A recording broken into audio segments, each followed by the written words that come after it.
Hello everyone, welcome back to another video. We are about to hit our fun week of Grand Archive, and that we have about 7 different regionals to cover coming up that just happened this past weekend. We have a whole bunch of different videos up and coming on what's sort of happening, what's covered. I have a couple of things in work as well, so we're going to go ahead and go over a couple of those things as we sort of go out. Keep an eye out as we go over multiple regionals. But the first one we're going to go over on our list here is the Game Kastle Greenville Regional that was held over in South Carolina on July 13th. This was a 32-man event and top 8 prizing as well.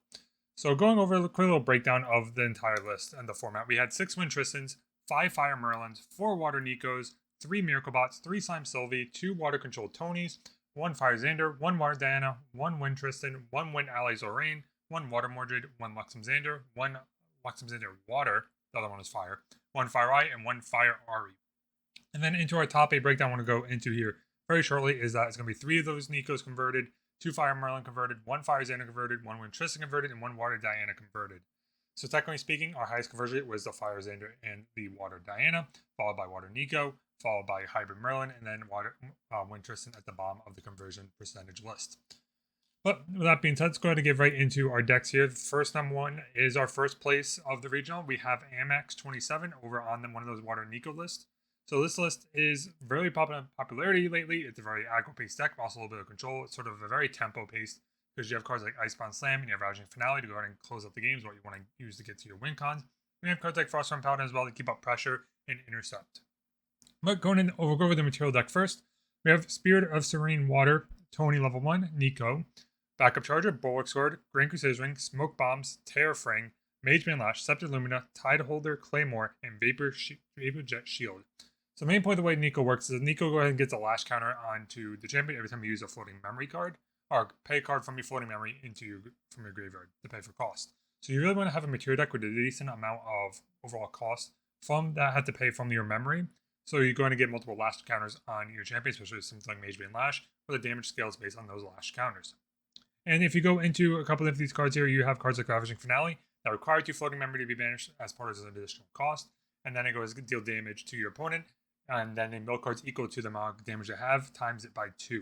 So if they have 15 damage, they mill 30 cards. Then they also mill more, because basically on how many lash counters Nico has, if they say they have 4 lash counters, they're going to mill additional 4 on top of it. So sort of the main game behind the deck works. You have Serene Decree to a little bit of control and tempo, Chilling Touch, Floating Memory, Diffuse Back Floating Memory is all prevent damage to keep your board if you're not hitting the cards you need. Fractal Main to add those floating memory cards into your graveyard a little bit quicker. Fracturize, Freezing Steel, another floating memory card with no class bonus. Frostbind, Frostbind Paladin, Guard Dissipation, which is a really cool tech that's added in this list. So this one, because your Mageman Lash can really get up there in their sort of cost and their damage value based on the amount of lash counters you have, you can really start doing Guarded Dissipation. Guarded Dissipation. We're going to get there today, folks. Is you can go ahead and do counter 4, counter 5 damage onto your champion, and it could really pretty much secure your game going into the next turn just to close it out.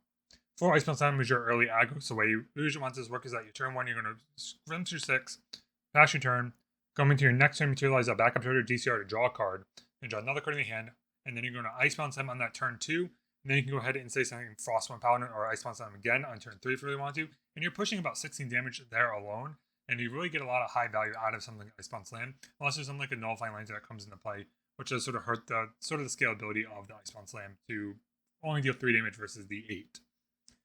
You have 4 Lost in Thought, 4 Ravaging Finale, 4 Refracting Missile, 3 Snow Fairy, 2 Song of Frost, 4 Storm of Thorns, 1 Tidal Sweep is in there if you run out of attack cards or you're not seeing them. Tidal Sweep is a good way to get cleave, go around stealth to get the last damage onto your opponent, and then make him mill some cards as well that way. And then 4 Vapor Jet Shield Bearer.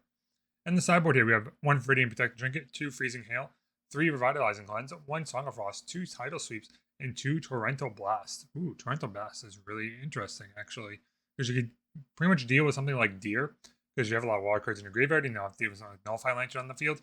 Torrential Blast, say a Majestic Spirit, can go ahead and kill it, get off the board, and then you can go ahead and get in with your big swings. Congratulations to Amex for getting first place. And going into deck number 2, we do have another Nico list. This one's a little bit different. This one does run the Rave Rider Protector. You're going to notice probably a different couple of cards in between is going to be a little different. Overall, it's sort of the same game plan. You have Hailstorm Guard to go ahead and deal prevent damage and mill, get more of your floating memory into your graveyard. Then you have cards like Rave Rider Protector, which does give you taunt as well as floating memory. And this one, I think the difference also Yes, this one is running the Stealth Sharpshooter. Go ahead and banish card Floating Memory to get more lash counters on the Nico. Then you need to go ahead and draw a card as well. It's running 2 more into the sideboard. You have a Terrafring, 2 Resolute Stands, 3 Turbocharge, 1 Hailstorm Guard, 1 Power Defender, another Taunting Unit, and 1 Snow Fairy. The main difference between these two lists is that this one is running a little bit normal. Usually most of these Nico lists don't want to run normal element cards and be just pure water because of the fact you do have Nico itself that has water. So if you go ahead and Serene Spirit Release, everything in your deck is a hit, especially for something like you're using Ice-Bound Slam. Does require 5 water cards in your graveyard to get the extra +5 damage. I'm not going to go over this list too much because this is going to be this is our second of 3 Nico list. But pretty much the game plan stays the same. There's a little bit different cards in between them and some interesting tech that we brought in. Also, this one is also running Lunette in there, so not expecting a lot of, say, allies or wind robot matchups that Lunette's able to get on the field, be able to protect it, which is good because a lot of units are going to stay tapped on your opponent's side when they first enter, and you try and clean up with, say, something like Frostborn Paladin. And in deck number 3, we have Gunshi. Gunshi is over on the Merlin list that's sort of been pop up lately. It is Prismatic Hybrid Merlin. So the main game plan of this list is they're going to play Merlin Kingslayer or Learning Spirit Ruler. You have the Prismatic Edge, which comes in the field in cards like Spirit Blade Ascension, to go ahead and then combo off into with Fabled Winds or Chilling Touch into your memory. And then start using the Prismatic Edge multiple triggers to banish cards from your opponent's memory, draw a card yourself, as well as deal damage, which does let you get a lot of good value as a whole into what you're trying to do and keep your opponent off of cards. With the main, you're running Dungeon Guides, Honorable Vanguards, Library Witch, Reprograms for Float, Scry the Skies, Shieldmate, Sun and Seals. You saw Firebolt in here if you decide to go to the Merlin matchup. You have 1 Incarnate Master to get a Deer out if you need it, 4 Ghost of Pen Dragon, as well as 3 Cruxite, and then your usual Flame Sweep for dealing with allies. You have Hasty Messenger and Flame Swordsman there for floating memory in a way of a draw and discard engine. In the sideboard, you have Safeguard Amulet, Radiant Protector Trinket, 3 Resolute Stand, 2 Disintegrates, 1 Reduced Ash, and 1 Incarnate Magistrate as well. 3 Reduced Ash and Monk brought in here for something that you're trying to deal with, say, Xander. You can use cards like Reduced Ash to get rid of the Poison Dagger turn. So it's a card that could be brought in, especially at the fast speed, to go ahead and deal that in response to leveling up or something of the sort on your opponent's side. But congratulations, Gunshi, for getting number 3. And we're going to go ahead into deck number 4 here, which is going to be our third and final Nico list. So this list, I think, is pretty much the same as the second placeholder. A little bit different. This one is not running Lunette. This one is, though, running Awakened Frostguard to get the Frosted bonus, which you go ahead and banish 2 cards from Floating Memory. So you're not running something like Stealth Sharpshooter. You're not running Lunette, but you are running Awakened Frostguard because it's going to get a Frosted trigger. It's almost like acting like a Frosted One Paladin. And then you have Deep Sea Fractal here. Deep Sea Fractal is going to go ahead and then enter each rep with mills the top part of their deck. It defeats the back on Fractal Rain. If I'm not mistaken, actually, I have to double back through on this list. This might be the same list that True Champion Gaming had put out recently about running a Mill Nico. So I think this might be the same exact list. Don't quote me on it, but make sure you check their video out as well if you haven't. If you want a cool deck tech breakdown of the list and how it runs, make sure you go ahead and check out True Champion Gaming and their videos as well. But pretty much the game plan stays the same. You have Crimson Protect Trinket to deal with something that is a little bit more of the wind matchup, a little bit heavier. You have Sacred Amulet in here, Viridian Protect Trinket, Frostbind, Vital Gun, and Song of Frost. So I'm going to go ahead and go into deck number 5, and that is going to be UnsungCrown, otherwise known as the solo leveling simp himself.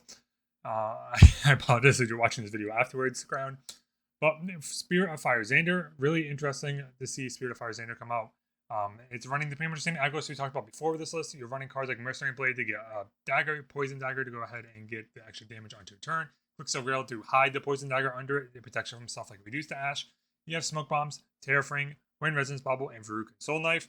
And pretty much the game plan is that you have 2 Incapacitates in the main here to play a little bit of the Temple matchup if you need to, if the game goes long. But you run 4 Lurking Assailants, 4 Sable Remnant, 4 Arthur, 4 Blazing Field, 4 Captivating Cutthroat. Pretty much the game plan is just to aggro your opponent down. You have Vermilion Decree as well. This one is not running Crimson Tier, but it's sort of fallen off the meta as of late.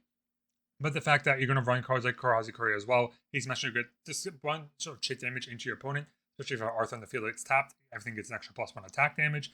And then you're able to go ahead and clear up the board pretty nicely. And not even the board, just beat down your opponent and win by turn 3. Because then you can do stuff like Ignite a Stab or Mark the Target and then Blazing Throw your daggers. If you get it off of something like Mercenary's Blade or Varuk Soul Knife if you have enough, or even our Rending Flames. There's a couple lists that are going around that's also running Surging Bolt. This one is not. This one's running for Vermilion Decree inside. Both cards have a good up and down for it, but I really like this list as a whole. Congratulations to Crown. Sorry, we're not spending too much time on these lists lately. It's, like I said, I have 7 videos to get through, so we're going to sort of fly through a whole bunch of these, especially if they're multiples of a list that we've talked about multiple times before here on the channel. We have another Merlin hybrid list. So this one is, actually no, this one is just pure Merlin, sorry, not hybrid. This one's not running the Lorraine game plan. It is Majestic Spirit, and it is not running the Spirit Blade Essential. This one's running the pure Ghost of Pendragon into Carding Mastery game plan and fireballing the face down. This one does have the option of going Fire Momentum though, if one's going to get an extra plus 2 plus X attack, or something with your Merlin Kingslayer level 3, and adding more to those fire cards to get a big attack in, as well as something with like the Sun and Steel. Yeah, Morgan Soul Guides in the main for dealing something with the Luxa matchup if you want to go ahead and prevent recovering, as well as some cards like when Tristan wanted to recover with Innovate Agility. So running something Morgan in the main board isn't a bad idea. Then you have Fireball, you have Flame Sweeps, you have Ignite the Soul to deal an extra 1 damage, as well as Floating Memory, because you're mostly going into the pure mage with Merlin and Merlin 2 and 3. Persia Flames to deal with a little bit of the ally matchup. You can get the class 1 Steel 3 to everything as well. 3 Sparkle Lights, 3 Tether and Flames to deal a little bit of the counter mages. I think this is pretty much close to the Worlds list with a little bit of adjustments in it. And 2 Vrook Inspire, so nothing can be prevented with most of your cards. It prevents cards like Nico to prevent the damage that you're dealing with, say, your Fireballs and such. In the sideboard, you have Nullify Lantern, Orb of Hubris. You have 1 Safeguard Ant, 1 Terraforming, 2 Reduced Ash, and there's supposed to be a Tether Flame in here that I forgot to import, so I do apologize for that. But this one is going to be Hiyoma at number 6, though. Congratulations, Hiyoma, for getting 6th place into the Greenville Regional. So we have AstarohKing. AstarohKing. I apologize if I'm butchering names. We have Spirit of Wind Tristan, the usual Tristan that we talked about before multiple times here on the channel. Pretty much every single breakdown we have on these videos. I don't think there's anything too different about the list we've been running. There might be a couple of incapacitates or a little bit less stable remnants in here. But you are running Ensnaring Fumes, Fairy, Innovate Agility, Reclaim, Stuffing Trap, Surveil the Wind, Veiling Breeze, Windmill, and Zephyr. Actually, I don't know if all of them are running Zephyr. I have to double check that. We're in the sideboard running Incapacitate, Reprogram, 3 Slice and Dice, 2 Arrow Trap, 3 Cleansing Union, 1 Ensnaring Fury, and 1 Zephyr. This one is not running the Internal Magistrate game plan. If you're not worrying about cards that's going to start materializing cards out from their material deck, it's not a bad thing to cut if you're going to meta where you don't expect a lot of it. But congratulations, AstarohKing, for placing number 7th in the regional with Tristan. It's a list that, like I said, I probably had one of the worst conversion rates, but it's really interesting to see one of them still end up making it up there, which just speaks to the strength of the deck so far. And Netto, number 8, is on Spirit of Water Diana. So this is going over, pretty sure this is similar to Bravone's, otherwise Bob Sherbel's Water Diana list, where you're running Diana 1, 2, and 3. You're running cards like Framework Saturn if you want to go ahead and balance at 6. So you can balance for cards like Gildish, you can balance for cards like Lunette if you want to. You have Prototype Pistol, Terra's Ring, Cascading Round, Scepter, Illumina, as well as Shadow Swim. And the main gameplay is that you're going to pretty much play Tempo Water Allies back in the old meta, where you're playing a lot of your allies, 1 ally a turn, playing with 3 costs, and you're going to try and keep Tempo up with cards like, you have Backstep, you have Fracturize, you have Freezing Hail, you have Frostbind, you have Freezing Hail come in a little bit early on to act like a Chilling Touch, then you have Frostbind Paladin, Snow Fairy, and Song of Frost. Well, pretty much the main game plan of this deck is to go ahead and pretty much keep up the tempo as much as possible by paying 3-drop allies, and then going over and just pretty much keeping reaction cards up to go into your future turns, and trying to prevent your opponent from playing the game or just keeping them locked down as much as possible. But that is all we have today, ladies and gentlemen. This is going to go one of our first, I think, of like 7 videos that's coming out. I do have a POV video for my regional coming out as well, so make sure you keep an eye out for that on the channel. If you haven't already, make sure you go ahead and hit the subscribe, like all the usual good garbage stuff that people force us to say doing this stuff. But with that being said, everyone, like I said, I want to thank you all for joining. I hope everyone had a good one, and I will talk to you all later. Peace.